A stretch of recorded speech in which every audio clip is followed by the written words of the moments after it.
আসসালামু আলাইকুম প্রিয় দর্শক, আজকে আমরা এই ভিডিও জানবো 2026 সালে উত্তর মেসিডোনিয়ার নাগরিকত্ব পাওয়ার উপায়গুলো কি কি এ সম্পর্কে বিস্তারিত জানবার চেষ্টা করব। তো প্রিয় দর্শক, ভিডিওটি শুরু করার পূর্বে আপনারা আমাদের চ্যানেল নতুন হয়ে থাকলে অনুগ্রহপূর্বক আমাদের চ্যানেলটিকে সাবস্ক্রাইব করে পাশে থাকা বেল আইকনটি অল করে রাখুন।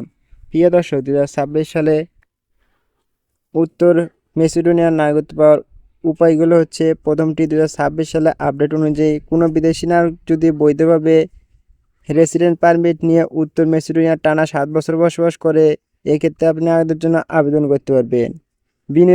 বিনিয়োগের মাধ্যমে নাগরিকত্বের জন্য আবেদন, এক্ষেত্রে ফান্ড ইনভেস্টমেন্ট অর্থাৎ 2 লক্ষ ইউরো বিনিয়োগ করলে আপনি কমপক্ষে 2 বছর বজায় রাখতে পারলে আপনি খুব সহজে নাগরিকত্বের জন্য আবেদন করতে পারবেন। বিবাহের মাধ্যমে আপনি উত্তর মেসিডোনিয়ার কোনো নাগরিককে ন্যূনতম বিবাহের পর 3 বছর বৈধভাবে থাকতে পারলে আপনারা খুব সহজেই আবেদন করতে পারবেন।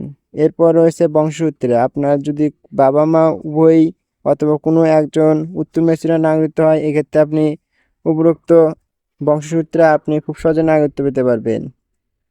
আর 26 সালে এর কোনো পরিবর্তন হয়নি, সেক্ষেত্রে আপনি উপরোক্ত এই সকল নিয়মের মাধ্যমে খুব সহজেই উত্তর মেসিডোনিয়ার নাগরিকত্ব পেতে পারেন।